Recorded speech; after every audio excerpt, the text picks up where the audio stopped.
All right, UFC 211 coverage from Dallas. I want to thank Fierce Supply. Check them out at fiercesupply.com. Look at this, Mr. Dewey Cooper right here. Mr. Cooper, sir, coach, thank you for hanging. And this is his fighter, Kevin Lee. You know this guy, right? Kevin Lee, how are you, man? I'm good. How you doing? I'm doing It's good. finally good to be here with you. It's good to hang with you, man. Big fan of your work. And you get better every single fight. That has something to do with this guy. Yeah, for sure. We've really been coming into our own, especially over there in Vegas. I'm really getting a complete team set behind me. I got Dewey, I got Robert Fawless. My manager does a great job. We really, we've structured our camps, especially these last couple of times, a little bit different. We approach it more like a pro boxer, where the camp is focused around me. We bring out my training partners. I've got certain guys that give me the certain looks, so it's less of that that team aspect and more individualized. Coach, where are we going to see him different this time? What are we added, or where has he grown as a fighter since the last fight? Well, every fight he metamorphosizes into a more complete fighter. Everyone knows his ground game is on point. Everyone knows his submission game is on point, and they're starting to figure out that his striking is really on point. We expect to see another great exhibition of well-rounded skills, especially in the striking department. Nice. And you love working with this kid? Man, Kevin's awesome. He's awesome. And how's this coach? Oh man, Dewey is one of the, it's hard to find guys that are truly love this sport and love what they do. Dewey is somebody that'll do it. I know he's got my back hands down. So many people, they talk the talk, but Dewey will be up at 5 a.m. every single day if I ask him to, and he'll stay up until 4:30, a.m. the next day if I ask him to. He's always there, and he's somebody that really cares and loves this sport for sure. The relationship between a coach and a fighter can be a real sacred one, eh? And when you have multiple coaches, that's an interesting kind of family dynamic you're putting together, right? Yeah. Oh yeah, it definitely is. We've had to play with that a little bit too, just because you get certain personalities that clash, and certain guys that don't work together. But I feel like I've got a great team around me. Every camp we add something new. We working with Coach Cal for this camp, who's doing some of my strength and conditioning, and he's monitoring my levels every day and telling me when I can train, how well I can train, what to eat.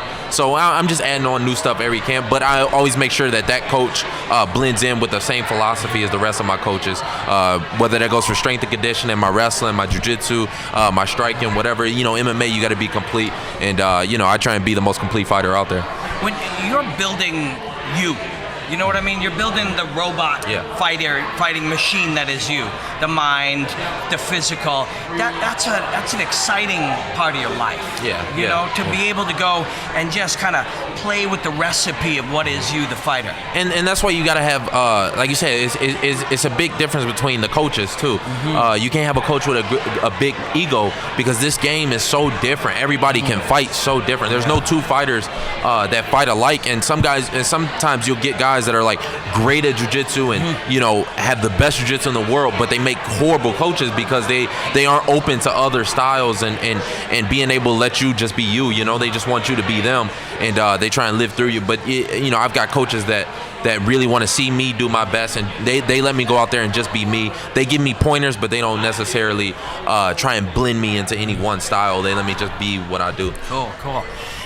So we got this Michael Chiesa guy in a main event. You're born to main event, right? This feels, you've done that on the coming up. That feels right. That feels right to me. Main eventing something, right? Man, I've been looking forward to it. I'm built for 5 rounds. I'm a 5-round fighter. Even in all my UFC fights that I didn't finish, by the 3rd round, the guy was ready to go up out of there. So, I'm excited to get this one out of the way, and it's back to the undercard for Chiesa, but we on to nothing but title fights from here, whether it's co-main, whatever. I'm looking at all 5-rounders. Have you looked at this Chiesa guy? Have you started long, rangy southpaw? Yes. What do you like about him? Is there anything when you look at him I like that? One thing I like about him, he's easily to underestimate. But that's a strength for him. I've underestimated him as an analyst a few times. Yes, but that's a strength for him. He's durable, he's tough, he's gritty, and he has a great fight pace. So you can't depend on him getting tired, and you can't depend on him stalling the fight. He's going to try to work and make it a gritty, long, endurance-paced fight. And Kevin's ready for that. Kevin has better endurance. He has better everything. And he's going to show it June 25th. And so that's what we kind of like about him. What do we not like about him? Like, where are there gaping holes that we can take advantage of? I think when you line our skills up, when you line up all our attributes, I outshine him in every area. I'm faster, I'm younger, I'm quicker, I'm stronger, I'm better in the clinch. He has a lot of things that he does well, and he's winning fights that he ain't supposed to win. But I'll be goddamned, it ain't gonna happen on June 25th. This one ain't gonna be no. I'm just gonna have to tell him the jig is up, dog. You didn't finesse your way all the way up here. It's back down to the undercards and all. See, I went with the coach for the classy side of it, and then I went with the fighter to just throw that shit out there, right? You're having fun with that kind of stuff, like in the fight. And we were watching you coming up even before the UFC. This is what you were supposed to do. You can tell. But even the performing part of it and the being flashy and all that kind of stuff, that's all pretty authentic to you too, right? Yeah, I love it. This is this is what I grew up doing. Like, we talk shit, we get into fights. That's what we do for fun. That's the fun part of it. I love it. I can't wait till I have somebody going back and forth with me. I don't get emotional into it either. That's also part of being a well-rounded fighter to me. You got to pick apart the mental aspect of it. There's certain guys where you talk shit. You can say certain things. Whether it's about a guy's pride or it's about like a competition for a guy. It's so many ways that you can even break down the mental game of the game that not a lot of fighters pay attention to. They just try and get in there and go out and fight. But the way I look at it, the dude's gonna try and punch me in the face as hard as he can, regardless. If I'm a nice guy, I can be the nicest dude in the world. He's gonna try and finish me out there. If I let Chiesa on my back, he's gonna strangle me until I pass out. And I'm gonna do the same thing to him. So we might as well have some fun with it. Might as well make it fun. Give us little people something to talk about. For sure. I've got Mike Brown. Do you know Mike Brown? Yeah, I got Mike Brown after later. I'm going to chat with him. What should I ask him? You got any ideas as a coach? What's a good question I can ask Mike Brown? He's coaching Joanna. Yeah. I mean, when you have a fighter as great as Joanna, how are you motivating her, and how do you feel you've improved her? Have you seen that before, where somebody is so good it's actually tricky to open the door for them to get better? Absolutely. I've trained a few world champions in boxing that I had an issue with that. It all comes down to the fighter, if he believes in what the trainer is offering. If the fighter does, then you'll see the ingredients. If they don't, it's redundant. How good can this guy get? Kevin has potential that's untapped. He can raise the roof of a stadium. His potential is unlimited because he has that good old-fashioned Midwest wrestling background, and we work from that. With that good old-fashioned Midwest wrestling, you can do anything, because we all know fights at some point are going to lock up and go to the ground, and there's nothing better than having a wrestler on the ground. On top of so he can do it all, man. Kevin's an athlete. He's young. He's a stud.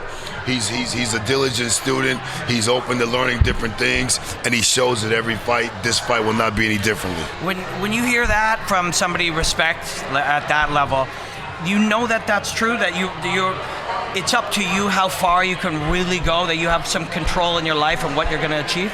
Yeah, for sure. And it was a big reason for coming out to Las Vegas, being able to train with world champions.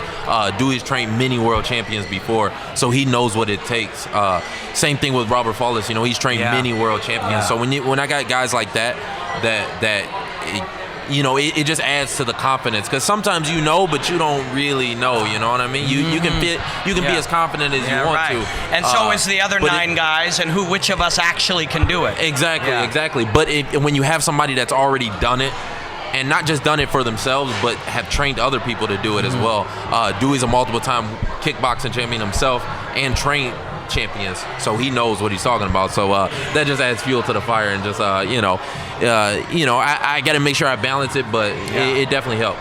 And one quick thing, there's not many guys, I would say right now, in mixed martial arts that can do real live hard boxing sparring with an undefeated professional boxer and do his thing. Go in there with world champion Muay Thai fighters and glory style kickboxers and do his thing, as well as what he does in the cage.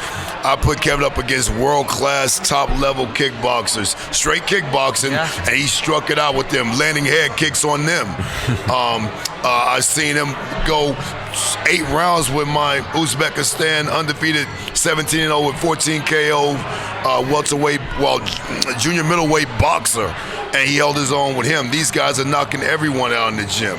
So we put Kevin in situations where he was supposed to fail, and he still hasn't. So the fight will be a reflection of that also. Wow. Shit, man. That's got to feel good. I'm trying. When you get put into that situation and there's somebody at that level, what do you do mentally to prepare for that session to get the most out of it and get the most out of you? Like, how do you approach that? I know it's not a fight, it's not a main event, it's just a day that nobody's shooting, or maybe your coach is shooting, but you got to get the most out of this chance. How do you get the most out of that? The hardest thing for me actually has been, and it's part of like growing as a fighter and it just as a person in general, has been going against someone who I feel is less of a chance, and I end up, and I really shouldn't be saying it, but gets bored. It's happened, and I was part of one of the biggest upsets in the UFC, especially in recent years, for that very same reason, feeling like the guy isn't on the level and fighting to his level, That's a good lesson, though, man. And that's why I have to have coaches and not just guys that will just be like yes men, that'll just say, you're just gonna go out there and just knock this kid out, right away. They get people killed, they get, because you go in there and especially at this level, every single one of us is dangerous. Every single one of us has a chance to be a world champ, and you have to respect everybody once you go in there. Be confident in my preparation, be confident in when I step in, but still respect his skills and his level. When I go against guys that I feel are much better than me, those are always been my best performances. Whether it's in the gym, whether it's in a fight, whatever it is, if I feel like the guy is better, I always rise to the occasion. For me, it's if I'm like, oh, this is gonna be a cakewalk, and and there ain't none of us. That's why I need great coaches. That goes along with being a well-rounded mixed martial artist. And then with this Chiesa fight, the occasion itself is something to rise to as well, right? The main event, headlining a card like that, a 5-rounder against a top guy, that itself, you'll rise to that. Yeah, it's fun, a little more media. The folks know I love the media, so and I love doing it. I love talking. I can talk fighting all day, so we can do this from sun up to sundown. I love it. So for me, it makes it a little bit more fun, actually. You know what? I will pin you guys down for another one of these before the weekend is over. Coach, it was a real pleasure. Thank you very much. Thank you. My man. Remember, anything's possible. We started on the other cards. Now you're the main event. BJ, Penn, and Johnny Hendricks are on your undercard. It can happen, guys. Believe in yourself and keep working hard.